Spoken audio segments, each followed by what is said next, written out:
안녕하세요. 라이트브러스 예린 미수입니다. 와, 오늘 또 재밌는 거 저희가 준비했잖아요. 네, 재밌는 주제를 또 가져왔는데 요즘 또 다들 아시다시피 자전거가 매우 핫하잖아요. 인구가 많아지는 것뿐만이 아니라 그 자전거를 타기 좋게끔 정책이나 서비스 같은 것들도 요즘 지역별로 많이 생겨나고 있더라고요. 맞아요. 요즘 진짜 자전거 관련된 기사들을 되게 많이 접하고는 하는데 저희가 이런 것들을 싹 다 모아가지고 여러분들한테 알짜배기만 딱 모아서 설명을 해드리려고 합니다. 서울시부터 한번 살펴볼게요. 오, 좋아요. 서울부터. 서울이 가장 인구가 또 많고 하니까. 네네네. 네, 첫 번째로는 자전거 운전 능력 시험이 생겼다.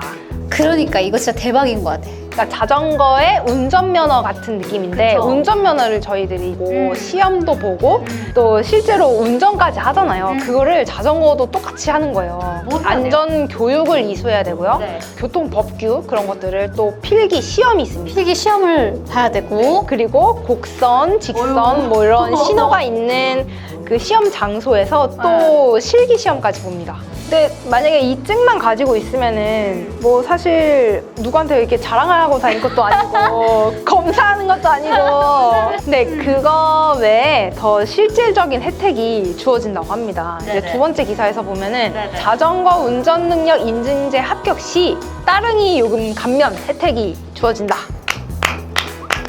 이게 얼마나 할인이 되느냐 이제 일일권 기준 30% 그리고 정기권 기준 15% 감면 혜택이 있다고 합니다. 일일권 기준 1시간에 1,000원이거든요. 네. 이거를 30% 할인해주면 700원. 저희가 일반적으로 뭐 버스나 지하철 탈 때 1,250원 그쵸. 들잖아요. 네네. 거의 500원이나 저렴하죠. 그 운전 면허를 딸 때 보통 막 학원에 등록하거나 시험을 볼 때 돈이 들잖아요. 근데 이 자전거 운전 능력 시험은 교육과 시험이 모두 무료입니다.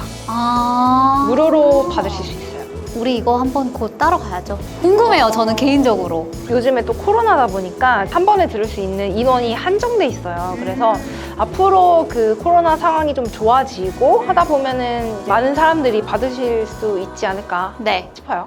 네, 그리고 세 번째 기사가 또 되게 재밌는데 메타버스 따릉이 교육소가 올해 12월에 개설이 된대요. 메타버스 뭔지 아세요? 저는 사실 근데 메타버스를 이번에 이 기사를 보고 알아가지고 아셨어요? 처음 읽어본다는 느낌을 어디서 받았냐면 네. 메타버스. 왜요? 어떻게 발음해야 돼? 버스가 아니라 그 유니버스의 그 버스거든요. 아, 메타버스. 네네네. 아, 메타버스. 오케이. 많이 뜨고 있죠. 그 가상 세계를 말하는 그 메타버스인데 메타버스 플랫폼에서 이제 유명한 로블록스에서 아바타로 자전거를 타고 달리고 교육도 받고 시험을 모의로 테스트를 볼 수 있는 그 따릉이 교육소가 생긴다고 해요. 올해 12월에 개설된다고 합니다. 네네네. 근데 이게 메타버스라는 플랫폼이 요즘 MZ세대에서 되게 각광받는 플랫폼이기 때문에 어린 친구들에게 되게 친근하게 다가갈 수 있는 그런 플랫폼을 이용했다는 점에서 되게 의미가 깊은 것 같아요. 그 다음 이거 너무 좋은 또 기사인데 양화 한강공원 자전거 도로가 개통되었다고 합니다. 새로. 이 양화 한강공원 자전거 도로 부분이 특히나 안 좋아요. 왜 안 좋냐면은 자전거 도로가 있는데 그쪽 옆으로 차가 오다가 자전거 도로를 지나서 주차장으로 들어가거든요. 근데 거기가 또 자전거 도로가 좁아져요. 그럼 약간 이렇게 겹치는구나, 이렇게 서로. 근데 보행자도 지나가요. 아이고. 그러니까 이 사람들이 다 한 곳에 그 좁은 데 몰리는 거예요. 그 여기가 좀 사고가 굉장히 많이 났었던 지역인가 봐요. 그때마다 저도 되게 감속하고 되게 조심해서. 조심조심했던 그 부분인데 거기가 이제 그럼 이제 완전 이제 분리가 되는 거예요, 그러면? 네, 기사로 보니까 주차장 진 출입로와 자전거 도로가 완전히 분리가 된다는 소식입니다. 이건 뭐 이쪽 지역에서 자전거 많이 타시는 분들한테는 완전 희소식이겠네. 그렇죠. 그리고 라이더들이 잘 이용할 수 있는 식수대랑 벤치, 그 다음에 자전거 거치대까지 갖춘 쉼터까지 조성했다고 합니다. 그리고 다음 서울시 잠수교 전면 보행교 전환 재추진.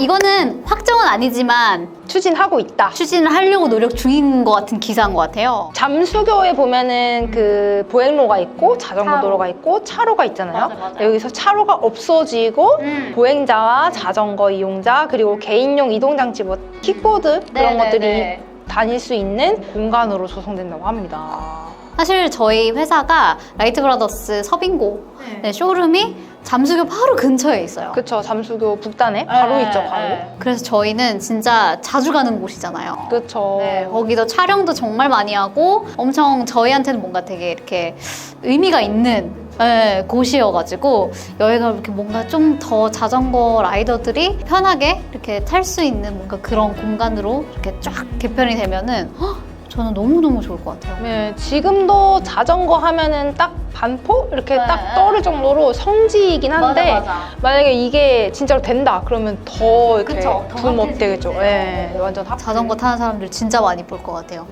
그 다음 기사입니다. 네, 7호선 평일 지하철 자전거 탑승 가능.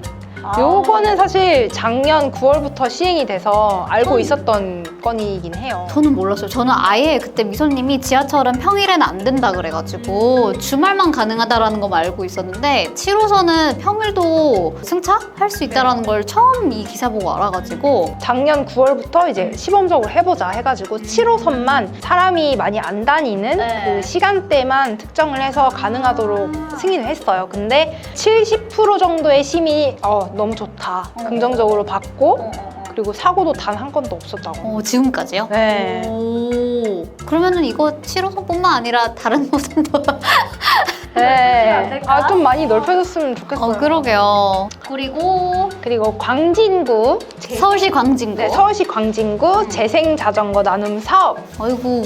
아파트 같은 데 보면은 자전거 막 그냥 거치해놓고 안 찾아가고 막 녹슬고 근데 주인이 없어. 근데 그런 거를 지금 이제 광진구에서는 요거를 수거해가지고 새 자전거로 이제 재탄생시켜주는 그런 프로젝트를 네. 하는 것 같아요. 재탄생된 그 자전거를 이제 저소득 가정이랑 공공기관에서 활용을 한다고 합니다. 너무 좋다.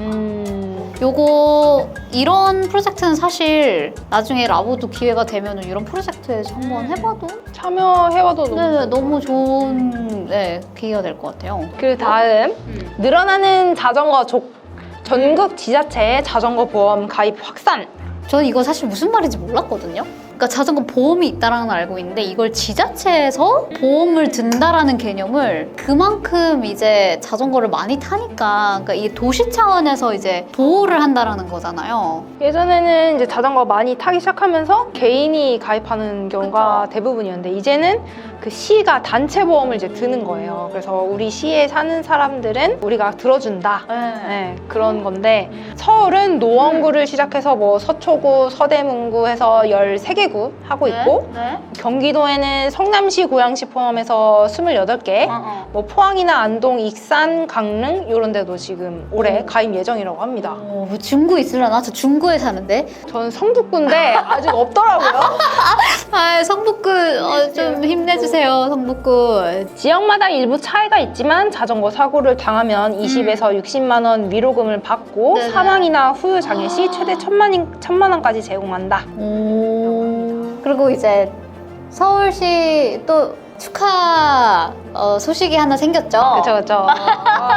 서울시 자전거 홍보대사에 저희 오르막 토크 게스트로 출연해주신 개그맨 오지연 님이 홍보대사로 위촉이 됐다고 합니다. 축하드립니다. 이걸 보고 있는 오지연 님 축하합니다. 얼마 전에 유튜브로 올리셨더라고요. 네, 앞으로 자전거를 널리 알려주셨으면 좋겠습니다. 그 다음에 저희가 타 지역 정책 같은 것도 이제 좀 기사를 몇 개 좀 찾아봤는데 양평 국민 대상으로 성인 자전거 무상 교육을 제공을 한다고 하네요. 실제로 양평이 여기 자전거 레저 특구래요. 네.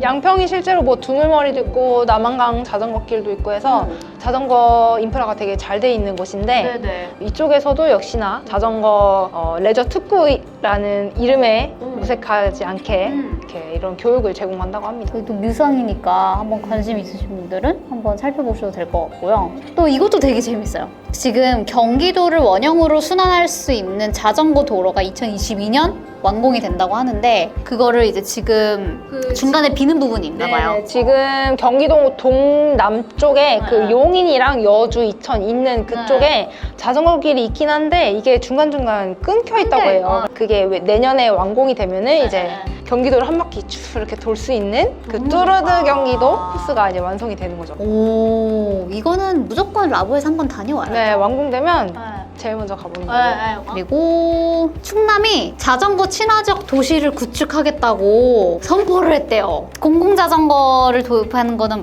뭐 기본이고 유도선을 설치를 한다든지 횡단보도 그 단차를 낮춘다든지 그러니까 뭐 그런 정말 자전거 프렌들리한 인프라를 만든다고 하네요. 결론적으로는 도시 내에서 교통수송 부담률을 한 30% 정도까지 높인다고 하는데 저도 이런 자전거 친화적 도시가 너무 살고 싶은 도시? 그런 로망이에요. 네, 저희가 언급하지 않았던 지역들에 이제 굉장히 많은 자전거 정책들을 펼치고 있는데 뭐 진주, 인천, 세종 뭐 되게 많아요. 뭐 다른 데서는 뭐 출퇴근 캠페인도 진짜 많이 하고 자전거를 타면 이게 진짜 돈이 되는 이벤트를 하고 있더라고요. 10만 원 상품권도 있고 3만 원 상품권도 있고 요 관련된 정보들은 저희가 이제 더보기 안에다가 내용을 정리를 할게요. 그럼 관심 있으신 분들은 한번 참고해 보시면 될 것 같아요. 그리고 또 코로나 때문에 모이지 못하니까 자전거 대회들이 없는데 맞아. 요즘에 이제 비대면으로 해가지고 사진으로 어떤 코스를 내가 다녀왔다 이걸 인증하면은 참가 기념품을 주는 그런 자전거 대회도 지금 진행 중이라고 하니까 그것도 이제 더보기에다가 남겨놓을게요. 네네. 아이고 이제 퀴즈입니다. 뭐야. 아, 맞아. 아니, 위선님이 퀴즈를 준비했다고 하더라고요. 그래서 저는 이거 진짜 찐으로 몰라가지고. 무슨 퀴즈인가요? 자전거 관련 법규, 뭐 교통 법규, 뭐 예절 뭐 이런 거에 대한 퀴즈입니다. 예리님이 이제 자전거를 탄 지 6개월 좀 더 넘었잖아요. 어느 정도 알고 있는가? 저 진짜 법에 약하단 말이에요. 자전거 관련 법규들 OX 퀴즈 빠밤. 정답은 이제 반반이니까 오케이. 찍기도 가능, 찍기도 네, 운이다. 네, 첫 번째 자전거로 반려동물을 산책 또는 이동시키려고 합니다. 네. 반려동물을 안고 자전거로 주행해도 된다? 안 된다? 하나, 둘, 셋! X. X 정답입니다. 도로교통법에 따라 자전거도 차에 속합니다. 그래서 반려동물을 안고 주행 시 도로교통법 위반으로 범칙금 2만 원을 부과받을 수 있습니다. 전용 케이지에 안에 넣어서 이제 안전하게 이동을 시키는 방법이 있겠죠. 아, 그러면 그러니까 전용 가방을 메고? 네, 전용 가방이나 아니면은 짐을 실을 수 있는 그 렉이 달려 있는 경우 그쪽에 이제 자전거를 얹어가지고 잘 이제. 오케이. 네, 두 번째 문제입니다. 청계천 자전거 전용도로 보행자도 다닐 수 있다 없다? 하나, 둘, 셋. X. 오. 땡! 아, 진짜? 청계천 자전거 전용 도로라고 했잖아요. 여기는 자전거만 통행이 가능한 자전거 전용 도로이기 때문에 보행자는 불가능합니다. 아, 진짜요? 그러니까 많지는 않지만은 정말 소수이긴 한데 약간 사이드에 걸어 다니시는 분들도 계셔가지고 저는 가능한 줄 알았거든요. 그리고 세 번째 퀴즈입니다. 아, 아직 세 번째밖에 안 됐어요? 네네. 자전거 그림이 있는 횡단보도는 자전거를 타고 지나갈 수 있다. 잠깐. 타고 지나갈 수 있다? 없다. 하나, 둘, 셋. 있다. 딩동댕. 진짜요? 보통은 이렇게 횡단보도 줄만 있을 경우에는 자전거에서 내려서 걸어서 가야 되는데 이제 횡단보도 옆에 이제 자전거 그림이 있는 경우가 있어요. 그러면은 그쪽으로 타고 지나갈 수 있다. 자, 이번엔 네 번째입니다. 네. 쉬운데. 쉬워요? 자전거 전용 도로를 오토바이가 지나가면 벌금이 있다 없다? 하나, 둘, 셋. 있다. 딩동댕. 예. 당연히 자전거 전용 도로에 오토바이가 들어오면 안 되겠죠. 들어오면은 4만 원에서 6만 원의 과태료가 부과된다고 합니다. 그 자전거 전용 도로 표시가 따로 있나요? 마크가 따로 있나요? 보통 길에 그 자전거 그림이 바닥에 이렇게 있고 그리고 이렇게 표지판으로 자전거 전용 도로라고 이제 써져 있어요. 자전거 도로에도 되게 종류가 많아요. 그거는 저희가 다음 편에 정리를 해서 알기 쉽게 알려드릴게요. 그리고 5번째 네. 잘 들으셔야 돼요. 신호등이 있는 교차로에서 자전거가 우회전을 할 수 있다 없다. 하나 둘 셋. 있다. 오 딩동댕. 왜냐면 차와 같잖아요. 우회전 할 수 있는 걸로 알고 있어요. 맞습니다. 이제 가능은 합니다만 네. 안전을 위해서 차량과 동시에 우회전하지 말아야 합니다. 차를 먼저 보내고 차가 없는 걸 확인한 뒤에 우회전을 해야겠죠. 네. 끝났나요? 네, 여기까지 퀴즈를 몇 개 맞히셨는지. 저 많이 맞춘 것 같은데? 거의 다 맞춘 것 같아요. 저 이제 자린이가 아니에요. 오늘 자전거 관련 정책도 알아보고 퀴즈도 풀어봤는데 네네네. 어떠셨어요? 아유, 너무 유익한 시간이었고 사실 이런 시간 아니면 우리가 언제 자전거 정책에 대해서 얘기를 해보겠어요. 보시는 구독자분들도 좀 많은 걸 알아가셨으면 좋겠고 저도 되게 유익한 시간이었어요. 자전거 출퇴근할 때마다 느끼는 건데 너무 길이 너무 꽉 막히잖아요. 진짜 이런 제도들이 너무 다 좋아져서 그 많은 사람들이 차가 아닌 자전거를 많이 탔으면 좋겠고 그 차도를 자전거로만 다닐 수 있게 그렇게 만들어주세요. 그날이 될 때까지 라부는 열심히 일을 하겠습니다. 응원하겠습니다. 네, 알겠습니다. 오늘 영상 재밌게 봐주셨다면 구독과 좋아요. 알림 설정 해주시고 다음에 봐요. 다음에 만나요.